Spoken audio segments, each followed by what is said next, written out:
Assalamu alaikum class 9th P1 and N1 boys and girls, hope you are fine and well.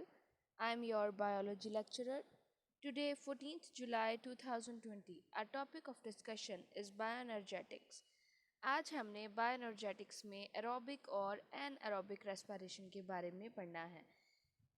जैसे कि हमने last lecture में introduction जो है वो पढ़ लिया था about aerobic and anaerobic respiration से रिलेटेड।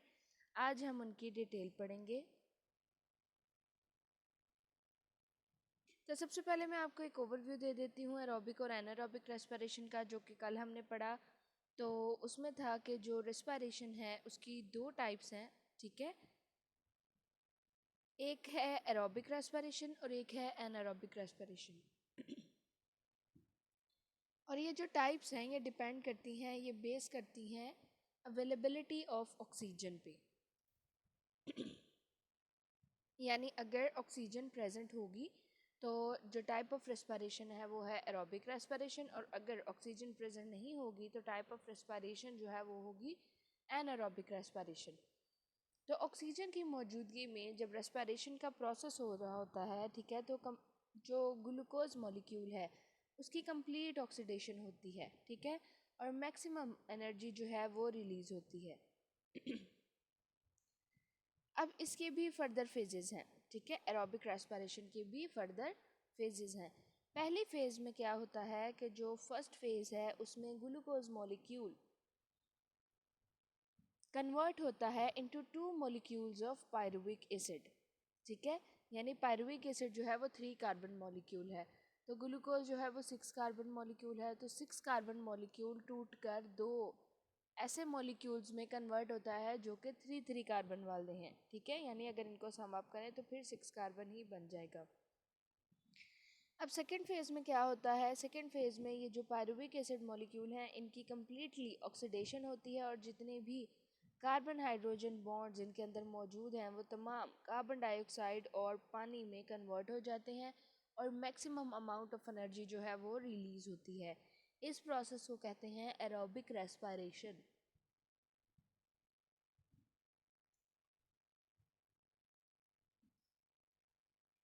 अब नेक्स्ट है anaerobic respiration. Anaerobic respiration जो है ये वो टाइप है रेस्पिरेशन की जो ऑक्सीजन की गैर मौजूदगी में होती है, ठीक है। अब इसमें ग्लूकोज मॉलिक्यूल जो है वो भी कम्प्लीटली ऑक्सीडाइज्ड नहीं होता, इनकम्प्लीटली ऑक्सीडाइज्ड होता है, और इसमें high amount of energy release नहीं होती, लेस अमाउंट ऑफ एनर्जी जो है वो रिलीज़ होती है, ठीक है।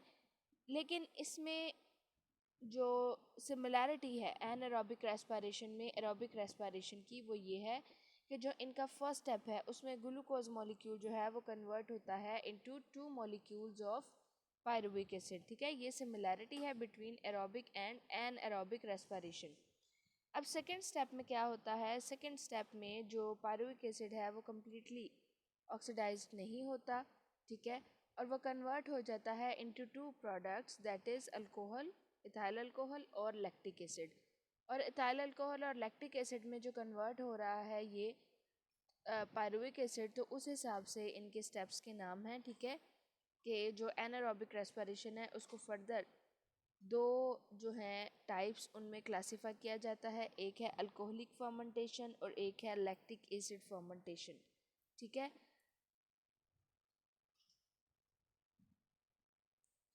अल्कोहलिक फर्मेंटेशन वो टाइप है फर्मेंटेशन की जिसमें इथाइल अल्कोहल बनता है और कार्बन डाइऑक्साइड रिलीज होती है, जबकि लैक्टिक एसिड फर्मेंटेशन वो टाइप है फर्मेंटेशन की जिसमें पायरुविक एसिड कन्वर्ट होता है लैक्टिक एसिड में। और जो लैक्टिक एसिड फर्मेंटेशन है ये प्रोसेस जो है ये हमारे मसल्स में भी होता है, ठीक है, और अदर एनिमल्स में भी होता है ड्यूरिंग एक्सट्रीम फिजिकल एक्टिविटीज़, ठीक है। इसके अलावा ये बैक्टीरिया में भी होता है जो कि प्रेजेंट होते हैं मिल्क में, ठीक है, लाइक लैक्टोबैसिलस।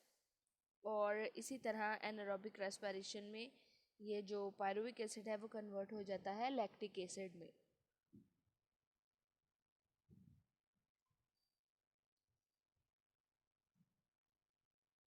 ओके, अब जब मैंने ये एनारोबिक रेस्पिरेशन के बारे में बताया तो ये ब्रैकेट में एक वर्ड लिखा हुआ है जिसका मतलब है fermentation. Now what is fermentation? Fermentation क्या होती है? फर्मेंटेशन एक ऐसा प्रोसेस है जो कि in the absence of oxygen होता है, ठीक है। तो इसे हम एनारोबिक रेस्पिरेशन से इसलिए रिलेट करते हैं क्योंकि एनारोबिक रेस्पिरेशन भी in the absence of oxygen हो रही है और डिफरेंट प्रोडक्ट्स बना रही है। बिल्कुल इसी तरह फर्मेंटेशन जो है वो भी in the absence of oxygen होती है और वो भी डिफरेंट प्रोडक्ट्स बना रही है, जो कि मैन काइंड के लिए बहुत इंपॉर्टेंट है, ठीक है। तो फर्मेंटेशन की डेफिनेशन जो है वो आप एनारोबिक रेस्पिरेशन की डेफिनेशन ही लिख सकते हैं। अब किस तरह के प्रोडक्ट्स बना रही है, क्या इंपॉर्टेंस है फर्मेंटेशन की। तो जब लाइफ इवॉल्व हुई थी अर्थ पे, तो जो अर्ली लैंड जो हैबिटेट्स थे, ठीक है, वहाँ पर जो ऑर्गेनिजम्स थे वहाँ, तो उन्होंने ऑक्सीजन के बगैर ज़िंदगी गुजारना शुरू कर दी, ऑक्सीजन के बगैर लाइफ एक्टिविटीज़ को स्टार्ट कर दिया और अपनी एनर्जी जो है वो ऑक्सीजन के बगैर ही वो लेते हैं, यानी एनएरोबिकली लेते हैं।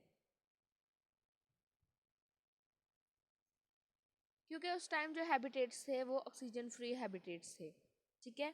तो इसलिए वो जो ऑर्गेनिजम्स थे उनको भी ऑक्सीजन की ज़रूरत नहीं पड़ी क्योंकि ऑक्सीजन मौजूद ही नहीं थी।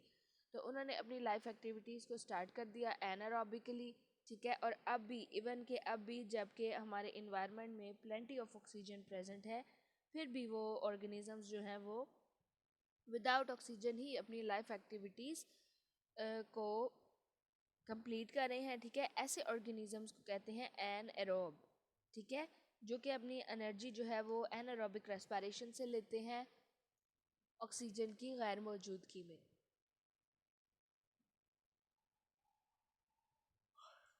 और ऑक्सीजन जो है वो इन्हें नहीं रिक्वायर होती, अगर रिक्वायर हो भी तब भी ये ऑक्सीजन को यूज़ नहीं करते, ठीक है।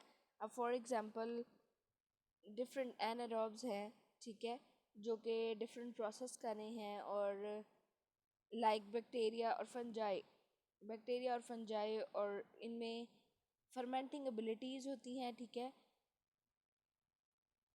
लाइक चीज़ बनाने के लिए बैक्टीरिया यूज़ होते हैं, योगर्ट बनाने के लिए बैक्टीरिया यूज़ होते हैं, ठीक है। यीस्ट जो है वो यूज़ होता है ब्रीविंग और बेकिंग इंडस्ट्री में। इसी तरह सोया सॉस जो है वो भी फंगस एस्परजिलस के ज़रिए बनता है, ठीक है। तो ये डिफरेंट इम्पोर्टेंस है एनारोबिक रेस्पिरेशन की या फर्मेंटेशन की कि डिफरेंट ऑर्गेनिज्म जो कि अभी भी जब इन्वायरमेंट में प्लेंटी ऑफ ऑक्सीजन मौजूद है फिर भी वो ऑक्सीजन को यूज़ नहीं करते और विदाउट ऑक्सीजन एनारोबिक रेस्पिरेशन के थ्रू अपने डिफरेंट प्रोडक्ट्स बनाते हैं जो कि मैन काइंड के लिए बहुत ही यूज़फुल हैं।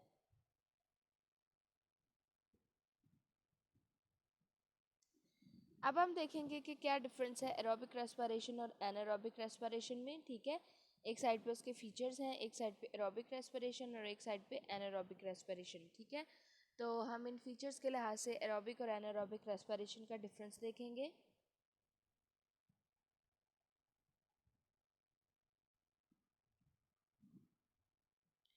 सबसे पहले है प्रेजेंस ऑफ ऑक्सीजन। तो एरोबिक रेस्पिरेशन में यस प्रेजेंस है ऑक्सीजन, ठीक है, और एनारोबिक रेस्पिरेशन में नो, यानी ऑक्सीजन की ज़रूरत नहीं होती एनारोबिक रेस्पिरेशन में, ठीक है। नेक्स्ट है number of ATPs as net profit.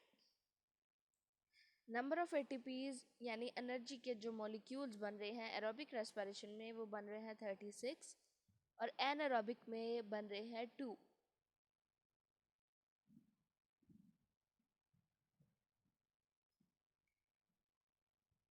Final products जो कि एरोबिक रेस्पिरेशन में बन रहे हैं वो हैं कार्बन डाइऑक्साइड एंड वाटर, क्योंकि कंप्लीट ऑक्सीडेशन होती है ग्लूकोज की, ठीक है।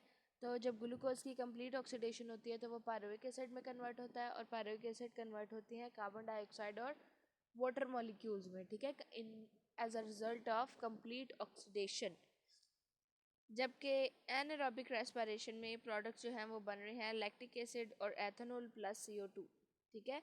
लैक्टिक एसिड बनता है या इथाइल अल्कोहल और एथेनॉल बनता है और उसके साथ साथ कार्बन डाइऑक्साइड भी बन रहा है। नेक्स्ट है site of occurrence. Aerobic respiration में साइट ऑफ अकरेंस में ग्लाइकोलाइसिस जो है वो साइटोप्लाज्म में होती है, क्रब साइकिल और इलेक्ट्रॉन ट्रांसपोर्ट चेन माइटोकॉन्ड्रिया में हो रही है। नेक्स्ट जो हमने कल के टॉपिक पढ़ना है मैकेनिज्म ऑफ रेस्पिरेशन, उसमें ये 3 स्टेप्स हैं glycolysis, Krebs cycle and electron transport chain, ठीक है। एनारोबिक रेस्पिरेशन में क्योंकि होता ही एक स्टेप है ग्लाइकोलिसिस का, ठीक है, तो वो होता है in cytoplasm.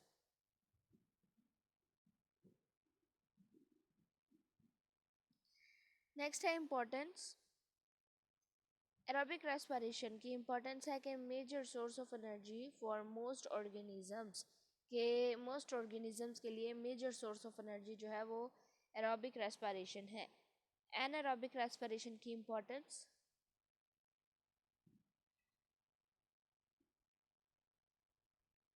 Source of energy for anaerobic organisms.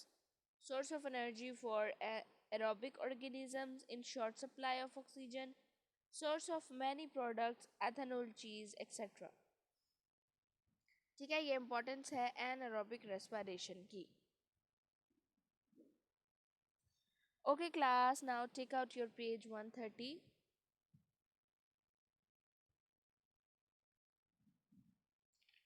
Page number 130 निकालें।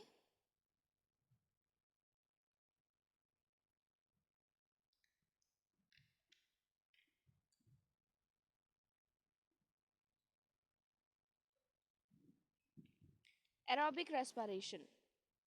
In the presence of oxygen, complete oxidation of glucose occurs with maximum release of energy. ठीक है, ये डेफिनेशन में आ जाएगा या उसकी एक्सप्लेनेशन में आ जाएगा, ठीक है। अब नेक्स्ट है number 1 step, first phase. In the first phase of aerobic respiration, a molecules of glucose 6 carbon is broken down into 2 molecules of pyruvic acid 3 carbon. ये फर्स्ट फेज है, ये फर्स्ट स्टेप है। सेकेंड स्टेप है, in second phase molecule of pyruvic acid are completely oxidized, all CH bonds are broken to CO2 and water, and all energy is released. The overall reaction is as follows: C6H12O6 यानी glucose plus 6O2 oxygen, which is converted into 6 molecule of carbon dioxide and 6 molecule of water plus energy। ठीक है, ये equation जो है with heading, आपने इस topic की heading और इक्वेशन अपनी नीट नोटबुक पर लिखनी है। नेक्स्ट है एनारोबिक रेस्पिरेशन और fermentation. In the absence of oxygen, glucose is incompletely oxidized with less amount of energy release in anaerobic respiration. अब ये फर्स्ट स्टेप है। The first phase is exactly similar to that of aerobic respiration. A molecule of glucose is broken down into 2 molecules of pyruvic acid. ये first phase है anaerobic respiration की, जो कि exactly similar है to the first phase of aerobic respiration. But in the second phase, अब second phase start हो रही है। Pyruvic acid is not completely oxidized due to the absence of oxygen. It is transformed into ethyl alcohol and lactic acid. In this way, many of carbon-hydrogen bonds are left unbroken in the products. Anaerobic respiration is further classified as alcoholic fermentation and lactic acid fermentation. Alcoholic fermentation. It occurs in bacteria, yeast. In this type of anaerobic respiration, pyruvic acid is further broken down into alcohol, pyruvic acid, which is converted into ethyl alcohol plus carbon dioxide. ethyl alcohol को ethanol भी कहते हैं। Next is lactic acid fermentation. It occurs in skeletal muscles of human and other animals during extreme physical activities. This also happens in bacteria present in milk. In this type of anaerobic respiration, each pyruvic acid molecule is converted into lactic acid. Pyruvic acid is converted into lactic acid. Okay class, अब आप लोगों के लिए एक task है। ये lactic acid का formula लिखा है C2H6O3, ठीक है, ये फॉर्मूला जो है ये गलत है। तो आपने थ्रू इंटरनेट ये सर्च करना है कि what is the correct formula of lactic acid, और इस फार्मूला को आपने काट कर यहाँ पर लिख देना है लैक्टिक एसिड का जो एक्चुअल करेक्ट फार्मूला है, ठीक है। मैंने आपको नहीं बताना इसका, ये आप खुद नेट से सर्च करेंगे, ठीक है। और इसको ये रॉन्ग है फार्मूला लैक्टिक एसिड का, इसको आपने करेक्ट करना है अपनी बुक पर ही, जो कि मैं आपका चेक करूँगी बुक पर, ठीक है। नेक्स्ट है importance of fermentation. When life evolved on Earth, the early land water habitats did not have any supply of free oxygen. In these anaerobic conditions, early organisms respired anaerobically and got energy for their life activities. Even today, free oxygen is available. Some organisms, including some bacteria and some fungi, get energy from anaerobic respiration are called anaerobes. तो anaerobes की आप definition लिख सकते हैं, the organisms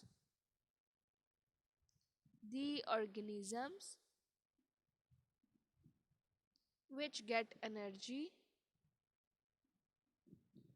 from anaerobic respiration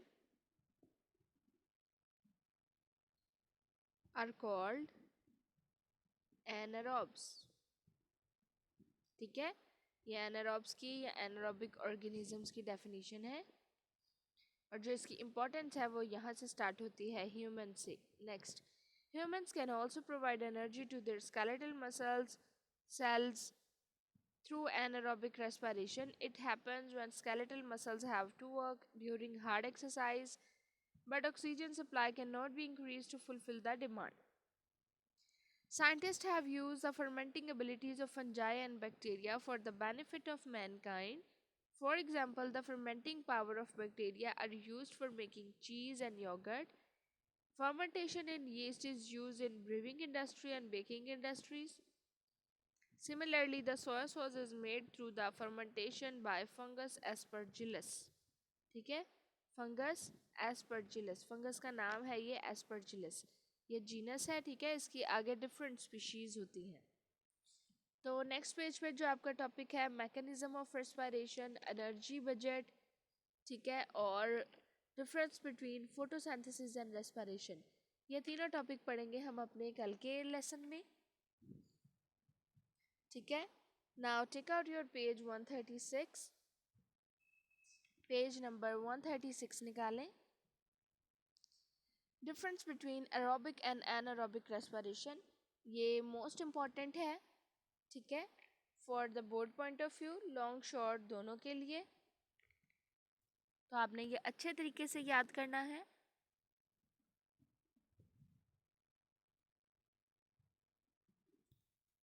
सबसे पहले इसके features हैं, प्रॉपर्टीज़ हैं, ठीक है, फिर एरोबिक रेस्पिरेशन और उसके बाद anaerobic respiration. Presence of oxygen, aerobic respiration yes, anaerobic respiration no. Number of ATPs as net profit, aerobic respiration में 36 एटीपी, एनारोबिक रेस्पिरेशन में 2 ATP. Final products carbon dioxide and water in aerobic respiration, and lactic acid or ethanol plus carbon dioxide in anaerobic respiration.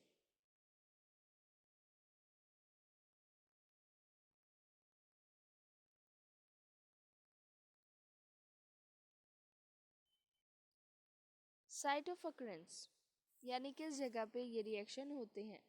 Aerobic respiration, glycolysis in cytoplasm and Krebs cycles and electron transport chain in mitochondria.